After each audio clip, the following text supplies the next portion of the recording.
Hey guys, what's up and welcome to this episode of the Training Grounds. I am the Shotgun Shogun, and today we are going to be taking a look at Red Apoc Ravi. JK, actually, I think the Fire Ravi in a lot of situations actually outshines Apoc Ravi, but we will go over a lot of that in a moment. First off, I would like to thank all of the Patreons who help make this channel possible.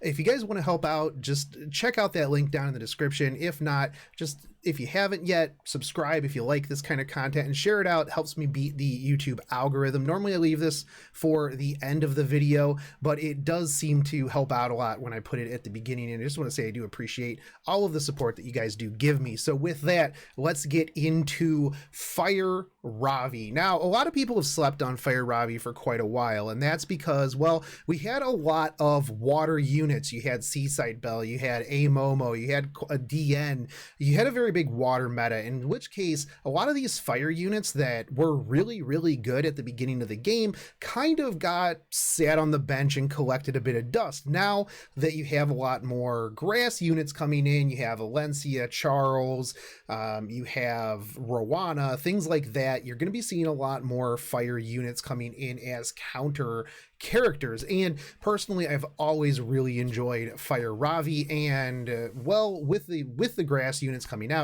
I thought it was a good time to build her, and I have been absolutely loving her in RTA, and she has actually like clutch won me quite a few fights. So you can ask anybody who's gone up against my Fire Ravi.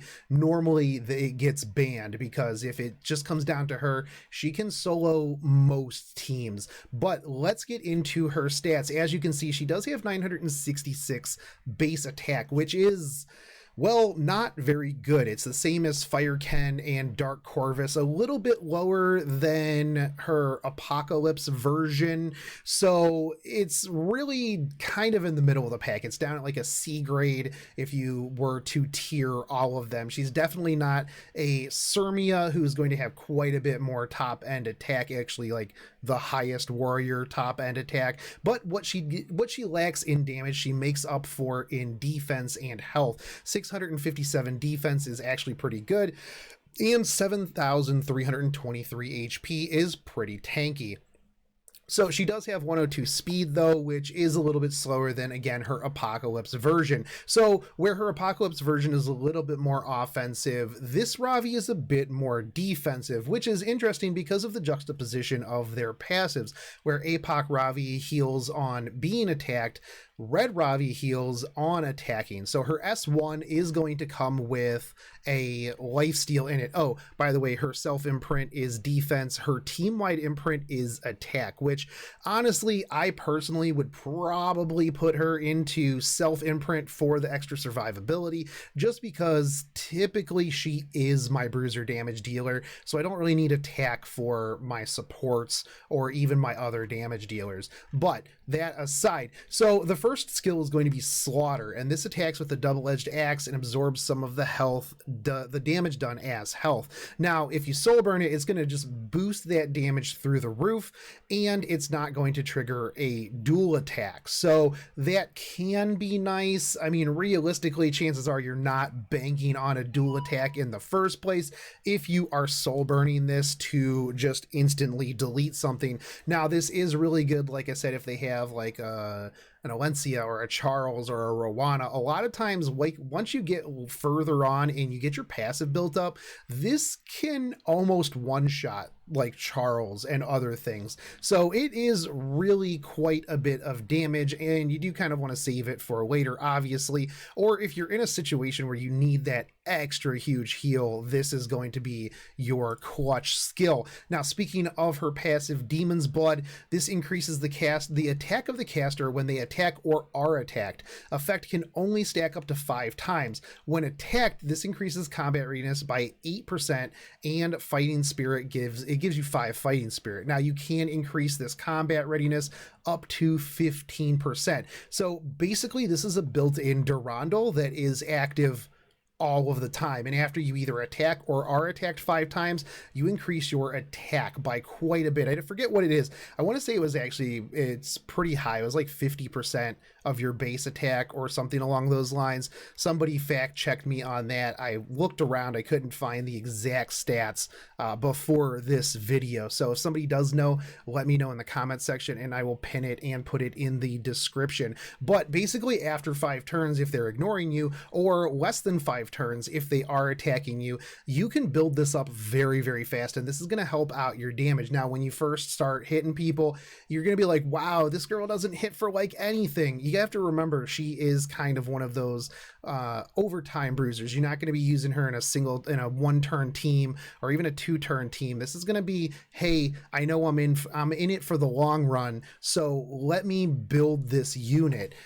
So once she gets that 5 turns, especially like if it's 5 turns, even if she is just completely ignored, but she can ramp up a lot faster. Let's say if you're up against like some AoE teams or something along those lines, she's going to be doing a lot more damage a lot faster. Now her S3, this used to be different, right? But they changed it so that you can use this whenever you have your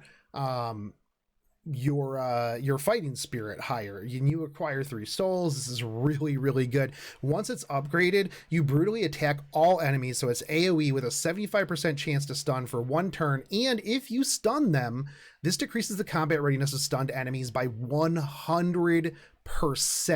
That is crazy good. Not only that, but it reduces the amount of fighting spirit consumed, so you can get these off a lot faster. If you are the only person on the field and you're getting hit by quite a few grass units, you're going to be doing this every other turn, give or take. Not only are they going to be pushing you forward because of your S2, you're going to have increased damage from the attack stack, and you're going to be knocking this off non-stop. Now the downside is that if you use this, you're not going to be getting back your HP like you would on your S1. So you typically want to use this and save this if you're really, really low, and then use your S1. And then when you have some health built up, then you want to S3, or I can show you how to resolve that problem here shortly. Now let's take a look at her artifacts first off, and I can tell you exactly how to negate that issue. Now, Draco Plate is obviously going to be a very big go-to for a lot of warriors. Not only does it decrease critical hit damage that you take, but it increases your critical hit damage that you provide as well. When maxed out, you're taking 16% less. That's an adamant shield right there, and increases your critical hit damage by 30%. Now, she doesn't scale off of hit points like her Apoc version or like an Alencia or something along those lines. So one of the things you got to think about when it comes to Apoc Ravi, or not Apoc Ravi, but Fire Ravi, is that you do need to balance attack and critical hit damage. So you don't want to go all critical hit damage because, well, you're going to be hitting like a wet noodle because you scale off of just attack. So that is something to keep in mind here. So this one is actually not as good for Fire Ravi as it is for her Apocalypse version. Now, next up you have Durandal, and this is actually pretty phenomenal as well. When the caster's health is less than 75%, this increases combat readiness by 16% when attacked. That can stack alongside of her passive, which would then theoretically give her 31% combat readiness every time she's attacked, which means that she's going to be looping super fast, which means she's going to be getting fighting spirit, which means she's going to get healed non-stop. And this is actually pretty good, especially like I said, when she is by herself. This is going to just make her loop on people like crazy. And I have tried it out before, but the next one is actually probably my favorite one to go to, and that's Sigurd's Scythe. Now you might be saying, but Shogun, she has lifesteal on her S1. But you know what's better than 1 lifesteal is 2 lifesteals. That means that when she is attacking with her S3, she's going to full heal herself as long as she is down below 50%. Not only that, but when she is down below 50%, she is getting that 25% increased damage or attack as well, which means that she's going to be hitting a lot harder with her S3, and she's going to be getting back all of her hit points. This is probably my hands down favorite artifact on her, just because, I mean, you already have the built-in Durandal. Once you're down past 50%, if you're building her like a speedy DPS bruiser, she's not going to be nearly as thick as, let's say, an Alencia or an Apoc Ravi. So you do kind of get down there a little bit faster, and you need to kind of skate that line of I'm okay and oh crap, they're going to kill me. So this definitely helps out quite a bit. It, like I said, you can use your S3 to completely full heal yourself. Your S1 is going to, for the most part, if you crit and you do a decent amount of damage, you're going to full heal yourself on that as well, especially if you're below 50%. So this one, while you do kind of need to skate that below 50% health, I think that this one just makes up so much more, and it allows you to solo like 3v1 grass units, and sometimes even not even grass. Sometimes it'll be like a Charles, an Alencia, and like a DN, and you somehow pull it out, even though, you know, you have the odds stacked against you. Now, Herber's Tooth is usable, but I think that her overall attack is too low in order to really take advantage of this. I do think that a Durandal or a Sigurd Scythe is going to be much better on her, but if all you have is an Herber's Tooth, this is pretty good. The problem with Herber's Tooth is you have to have it plus 30, because let's be real, if it's not a 100% chance, it's basically a 0% chance. So while you can use this, I wouldn't suggest it. Now, I personally build my Ravi with a decent amount of effect resist, just so that I can shrug off provokes, defense breaks from like Alencia, things along those lines. But if you don't want to go that route, Crimson Seed's probably going to be your best bet over Timeless Anchor, just because you have a higher percent chance, and because you're going to be going fast, you're going to be cycling this a lot faster, so you don't have to worry about the endless chances that Timeless Anchor has. So you will have Crimson Seed just to kind of keep yourself not debuffed, because a lot of times you'll run into like a Dizzy or something along those lines, and then yeah, it's rough. Now, Hellcutter is for a little bit slower Fire Ravis that want a bit more attack, a bit more crit chance. Personally, I don't like running them very slow, so Hellcutter is not really an option for me. Now, if you don't have Crimson Seed, or if you have built just a little bit of effect resist, but you want more, Strack Gauntlet is an absolute option as well. So this is going to help you reach those effect resist levels that you need to not get debuffed, but makes it so that you have a little bit more gear flexibility. Personally, if you were running that, I would actually probably run Strax over a Crimson Seed, but that's just me. But I also like to stack effect resist personally. You also have Sepulchrum, and this is like a reverse Proof of Valor. This is going to decrease the damage that you take every time that you get hit, and it's going to stack 3 times. So this means that as the game goes, you're going to be taking less damage and you're going to be doing more damage. So as long as you don't get one shot in the first round, which you shouldn't be, this is going to help out quite a bit in terms of giving her that extra survivability into the later game. Now, you also have a Lensonox Wrath if you do need crit chance.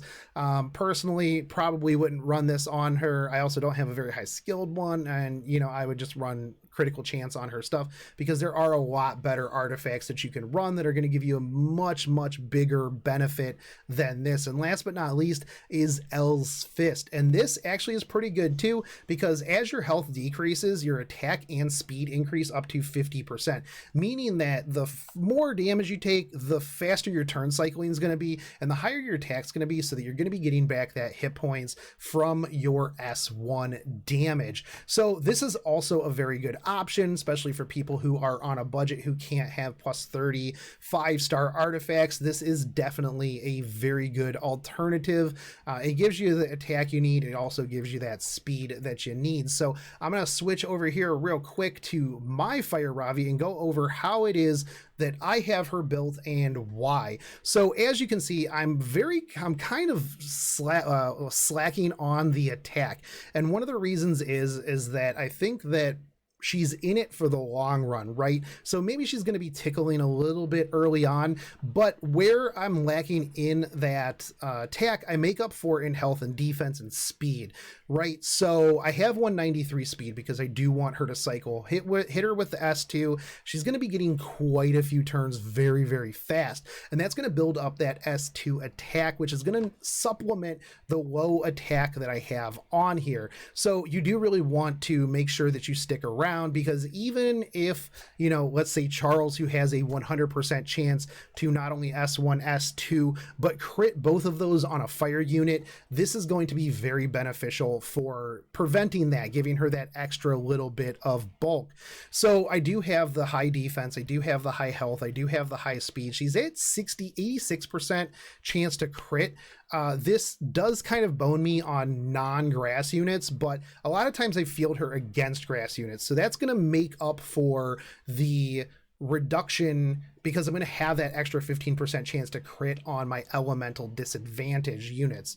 Or my elemental advantage. They have elemental disadvantage. I do have 254 critical hit damage. Like I said, you do want to balance both of those, because if you go nothing but attack, you're going to be hitting like a wet noodle. And if you hit nothing but critical hit damage, well, again, you're going to be hitting like a wet noodle. Now, I don't have much in the way of effectiveness, because chances are, even if I stacked effectiveness, I'm not going to hit the stun on support units, right? Because if they build effect resist, I would have to have so much effectiveness to overcome that. I'm basically looking to stun Chairons, Alencias, units that don't build much in the way of effect resist, because a lot of people just use an immunity set and then completely ignore effect resist afterwards. So having 119% effect resist for myself means that chances are most bruisers, most DPS are not going to be able to land debuffs on me unless they stack for some reason some moderate amount of effectiveness on there.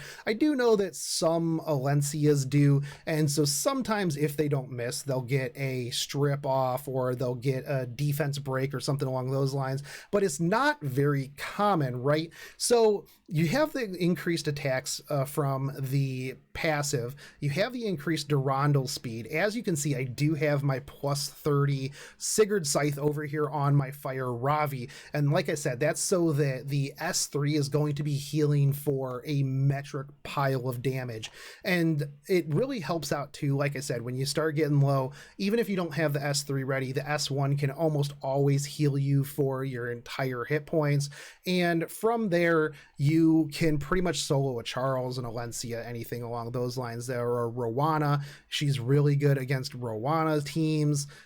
If you have a Seaside Bell and you need to take out a Rowana very fast, this definitely helps out. Now, I would like in the future to maybe get some more HP or some more attack subs, but right now I don't want to risk the speed, the health, or the defense, because I do need her to be able to eat some of those hits, especially later on. Now, I do go critical hit damage on the neck, I do go effect resist on the ring, and I do go speed on the boots. As you can see, I stack a lot of defensive substats. Right here's 30% defense, 18% health. This is going to be defense, and it does have attack, which is nice on an effect resist main, so I'm not losing out too much on that. For the neck, I got the high crit chance. I would like a little bit more crit chance in the future, we'll see. But again, since she doesn't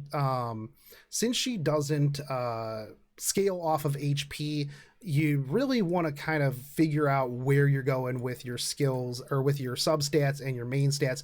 I wouldn't typically run a main HP ring. I would probably personally use an attack if I wasn't using an effect resist, but I like effect resist, so there is always that. Take what I say with a grain of salt. I could use a little bit better of a chess piece right here. I do have the high crit chance and the high crit damage, which is really nice, along with some speed. So these are kind of the things that you're looking for. I do run, like I said, speed crit on here. I have tried running speed HP, speed effect resist, things like that, but I do find that the current gear setup that I have is one of the best for me. So pieces that just have like the 30% effect resist, the 24% effect resist, coupled with the effect resist main stat ring, is really going to just give you enough to pretty much shrug off off like most provokes, most, attack downs, defense breaks, things like that from people who aren't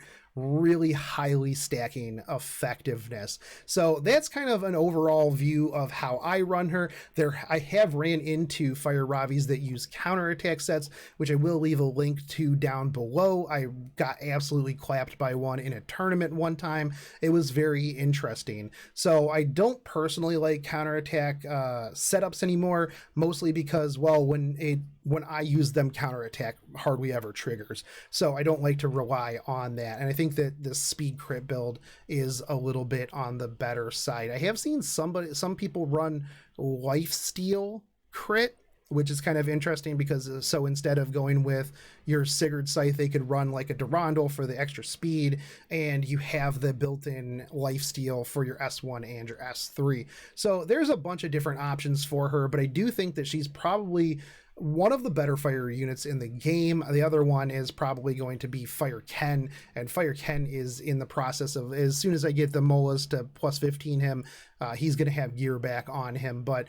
unfortunately at plus 5 he is not doing what I need him to do versus the Fire Ravi. So I hope that this helped you guys out. I had some requests on this because I have been showcasing Fire Ravi in a lot of my previous videos, things along those lines. So I do hope that this helped you out. As always, if you have not yet and you find this helpful, try to think about subscribing, but if you don't want to, that's fine too. If you want to go help out on Patreon, fantastic. I always appreciate it. It definitely helps me make more content and things along those lines. And if nothing else, just share this out on Facebook, Discords, things like that. Get this stuff out there, and that really helps with the overall beating of the YouTube algorithm. Anyways, guys, that's it for this episode of Training Grounds. I will catch you on the next one. Take it easy, homies. Peace.